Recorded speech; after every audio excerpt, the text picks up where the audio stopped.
Hello again.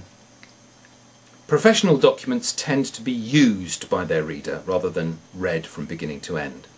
So a good professional document has navigation aids to help your reader find their way around.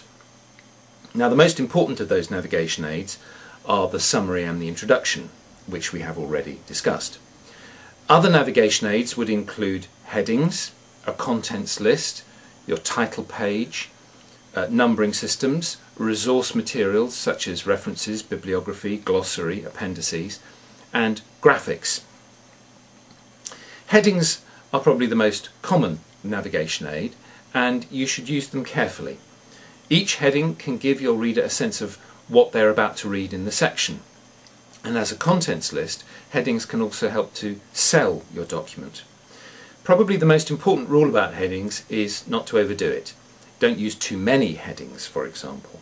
A large number of headings can be just as distracting for your reader's attention as too few.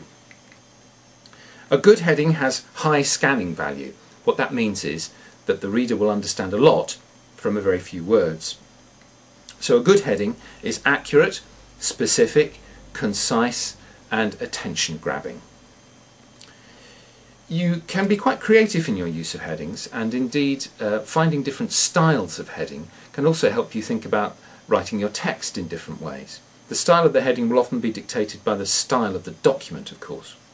But the key guidelines are to use a consistent hierarchy of headings, to make sure that your headings express the essence of the idea in a section, and to separate the headings from the text. A consistent hierarchy of headings means that all the headings on the same level of the document, main section, subsection, minor section, are all designed in the same way. They all look the same. Your computer has a function, usually in its software program, to help you create a consistent hierarchy of headings. Use a heading to express the essence of an idea, so make sure that your headings are not either too vague or too complicated. If you are, for example, discussing how a certain strain of seed can improve a crop's yield, then the word yield would be a rather vague heading, and the heading results of field trials showing substantial improvements in yield would be rather what we call clunky, rather overexpressed, too long and complicated. But headings like improving yields, or how to improve yields, or even a question, how can we improve yields, question mark. All of those have rather higher scanning value, and they also create interest by being worded in a certain way. Headings are not part of the text. Your text should make sense without the need for any headings. Headings are navigation aids, they are not part of the text. And of course the most important heading is your title. The title of the document will probably be seen by far more people than will ever read or use your document.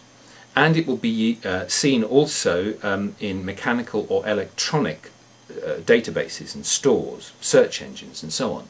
So the nature of your title is often very important, very significant. Titles, roughly speaking, do two things. They deliver the essence of your ideas, and they can also deliver the essence of the contents of your material.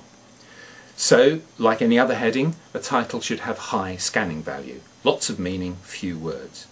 You can also play with the idea of a kind of double-decker title, a main title and a subtitle. So a main title which has very high scanning value, is very punchy and brief, and then a longer, more explanatory subtitle underneath it. That structure seems to me to work very well, particularly in technical documents, more academic documents and proposals and so on. Numbering systems come in two forms, that's to say page numbers and section numbers. Both need to be simple. But numbering of pages is an area that repays a little attention. You could of course number your pages from 1 through to the final page. Simple. But you do have other options.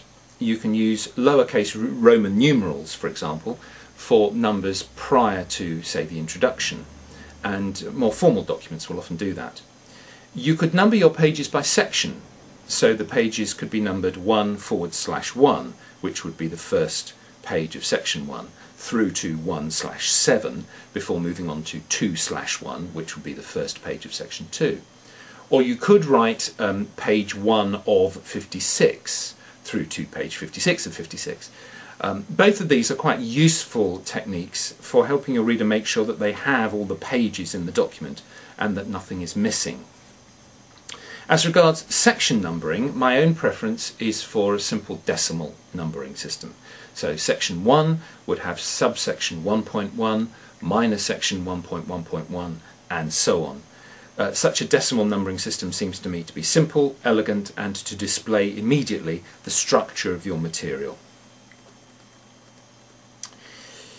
Now, if you're writing certain kinds of documents, you may want to include references, bibliography, a glossary, and appendices. Appendices perhaps are the most common of those four. Appendices are commonly lettered rather than numbered. So the first appendix would be Appendix A, the second would be Appendix B, and so on. And if there are subsections within appendices, then they would be A.1, A.2, and so on. So we've looked at a number of navigation aids. Let's look finally at graphics, often called figures in technical documents. Graphics or figures deliver information in any way that is non-textual, that doesn't use words.